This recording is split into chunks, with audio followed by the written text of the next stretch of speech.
You're live on JoyNews desk with me, Daniel Daz. And our portions of the draft anti-LGBTQI bill have hit the internet, attracting heavy criticism from sections of social media.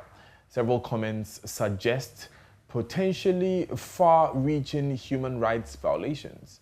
Among others, the Promotion of Proper Human Sexual Rights and Ghanaian Family Values Bill 2021 will see culprits face a jail term of up to 10 years, depending on the crime, if passed in its current state.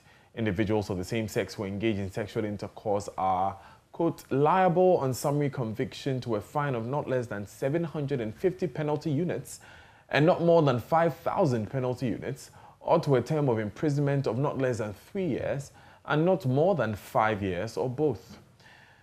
We'll get some analysis on this, and we'll soon be joined via telephone by private legal practitioner Oliver Barker-Vomao, who is also convener of the Fix the Country movement. Mr. Barker-Vomao, thank you very much for joining us. Yes. Right. Mr. Barker-Vomao, can you hear me? Yes, hello, can you hear me? Yes, I can hear you. So I read your tweet where you raised question about some of the definitions given in the bill and how the bill in its current state outlaws having sex generally. Yes. Right. Please explain that for us. So I think one of the things which we are having difficulty when we are talking about this bill is that because people are emotionally tied. Right, Mr. Vomao, can you hear me? Yeah, I can hear you. Great. Sorry, we seem to have had a slight challenge with the phone line there. Please go over your answer for us once again. Yes, I was saying that one of the challenges about even critiquing this bill from a legal perspective is that we know that the incidences of homophobia is really high in the country, and for which reason a lot of people are emotionally invested in the bill in a way in which we are unable to step back and say, is this a good piece of legislation and well drafted? Now the problem rises when you go through the bill. First of all, in terms of the structure of the bill, once you pick it up, immediately you can tell that this is not a document which was drafted by the Attorney General's Department, because it does not look like any law ever done. And the structure is wrong in terms of where things are placed, in terms of the memorandum. Everything is about the law. Now, the bigger problem you're talking about here is that even if they say they want to do what they intend to do, because they have drafted a law which is so poor, you have an instance where it affects a lot of issues which they do not probably intend to affect. So one of the examples I've given is the attempt under the law to criminalize what they call pansexual activity. Now, the law is unclear as to what they mean by pansexual activity. But the law does define what it means by pansexual. And it says a pansexual means a person who engages in a sexual or romantic activity with persons of any gender. Now, this is important, because by this meaning, if we say that pansexual activity is wrong, then it implies that if a person engages in a sexual or romantic activity with persons of any gender, then thereby they would have done something criminal.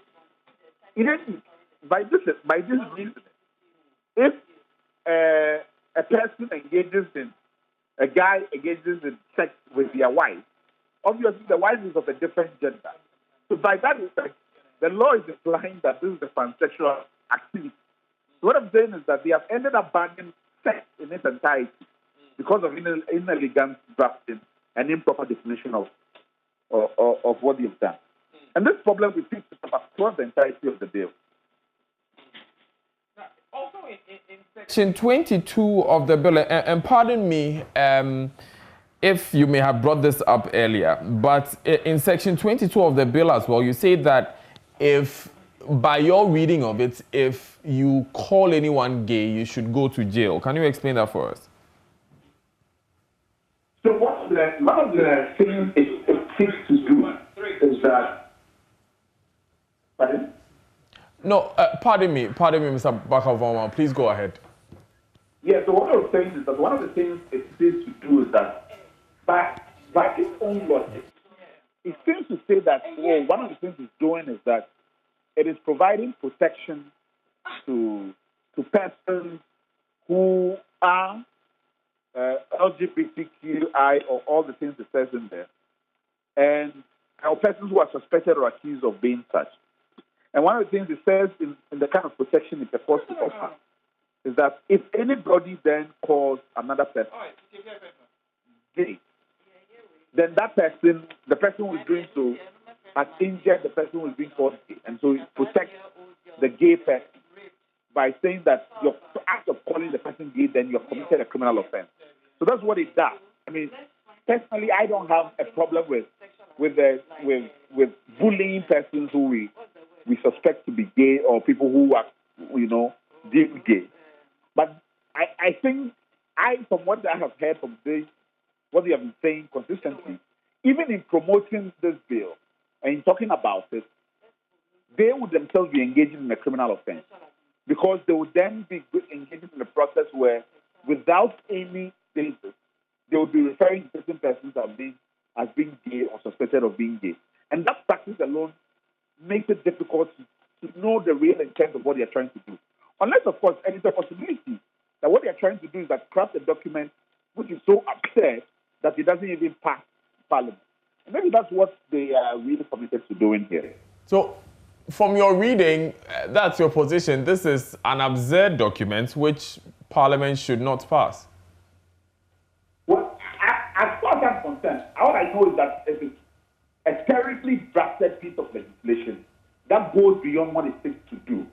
And that is so absurd in the way it is drafted, terribly drafted, that one is inclined to wonder whether they are serious about the document. And this is not about me telling people what they want to do or what they have to do.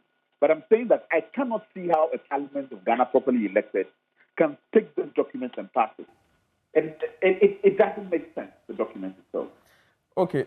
What's your position on what the members of Parliament seek to achieve? The members of Parliament who are leading the passage of this bill seek to outlaw LGBTQI activities and its promotion. Do you have a position on that? So one of the things that I think we should talk about is the fact that we've lived in the Republic for nearly 60 years. And one of the things our Parliament has not learned to do is how to draft the law. Parliament only recently introduced a legislative drafting bureau. And from my understanding, the bureau itself was not consulted in the drafting of this document. Okay. So it's a shame that for persons who have gone about and always touting how they need to be paid absurd amounts of money under Article 71, that they cannot even do the basic things which they are elected to do, which is draft a law. So that's one of the things that I think should give everybody pause. The second thing is that this is the second time in our republic that the private member bill is being introduced. And a lot of people clamor for members of parliament to be able to do this thing we have elected them to do. So when we see a document which is so terribly drafted, we are disappointed to see the real face of the absence of parliamentary practice in Ghana, to see how terribly parliament can produce a document. So I think those are the things we need to center in this conversation that we don't need to lose sight of in a conversation like this. Now, if by their own reckoning, what they want to do is to prescribe LGBTQ activity, I think the position has been in this country for a long time that Act 29 does that. And that's what a lot of people have said to us. Now, if the practice is to clarify Act 29, Section 104 better, then I think we show miserably at the single thing they have said to themselves they want to do. Right. Now, for Act 29, Section 104, the argument has been, Mr. Vomo, that it does not cover lesbianism at all, and that it simply defines unnatural carnal knowledge, which by law and by praxis we've come to see sexual activity between a man and another man.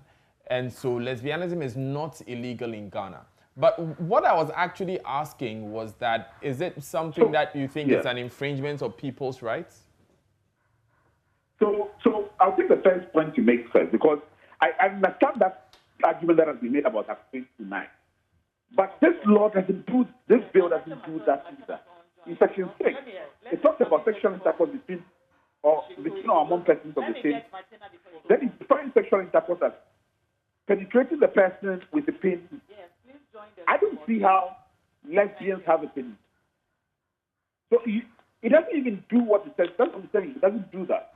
But then to the second point, yes, my point is that a terribly drafted law threatens everybody's basic human rights. Because this is going on and imposing duty on everybody that says, if we see somebody who is a cross-dresser, if I walk into any office space and I see a person who is wearing, a lady who is wearing a suit and pants, trousers, which people associate with the male gender, I have come under a duty to go and report them to the police. Well, that's one of the things it criminalizes as well. So I think it goes to one, that's what I'm saying, that it goes to such absurd levels that you don't really know what it's seeking to do. And it goes way beyond trying to criminalize sexual activities between persons of the same sex. This is what I'm talking about. Okay. Finally, before we wrap up, there's another part where you talk about farmers and hens without being too graphic, because this is television. Can you explain to us what you meant by how it makes it illegal for farmers to check if hens are about to lay eggs? So, one of the when I grew up as a young kid, my parents raised hens. I think a lot of Canadian homes do. And one of the ways in which you check whether a hen is about to lay an egg is when you use your finger. Now, by the way in which this law is drafted, that practice of checking whether a hen is about to lay eggs even is criminalized. So this is where I'm coming from when I say that when you pick the whole document and you go by clause, that it is all the things which is said in there are so terribly put together that even something like an activity where you're checking whether a hen is coming to lay an egg falls under the law and has been made a crime. And that's what I mean there. Right. Oliver Bakavomo, let me finally end by asking, should LGBTQI activities be made illegal in Ghana? I missed the question. Pardon me. Okay, I'm asking you what you think if LGBTQI activities should be made illegal in Ghana. Well, as far as I'm concerned, there's already a law that does that. So I think that in this conversation, that's not what we are talking about. I was part of the Constitutional Review Commission when this issue came up. And in our recommendation, we said that the Supreme Court should intervene on them. So I think my position still pertains, and it's still my view on the issue. Because one of the things we noted in that Constitutional Review Commission's report is the difficulty in that conversation. There has to be a clearer legal position. Now, I see that Parliament is taking the initiative through some of its MPs, but I don't think that they have brought clarity to the question. Because it even goes beyond that question you just asked. It goes to say that it creates a situation whereby once the bill is passed, it can never be amended, because the act of standing up by any member of Parliament to say that amendments need to be introduced, either to repeal it, would be criminal. Because when you go under the clause, one of the clauses puts a duty on members of Parliament, the judiciary, and all other bodies to promote this and make advocacy or anything said against the law is a crime. So it becomes even impossible to even amend it. So I don't think the real, it goes way beyond the scope of LGBTQI sexual relations to deal with even questions of advocacy, or not even advocacy, even discussing this law. And having a critical view of the law becomes a crime. You have to praise the law before you say committing a crime. And I don't think that in a democracy you have ever done that before. This is pushing Right. the limits. It will be interesting to see what Parliament does. Oliver Bakavomo, thank you very much for joining us on News Desk. He's a private legal practitioner, giving us some a bit of an understanding of some clauses of this anti-LGBTQI plus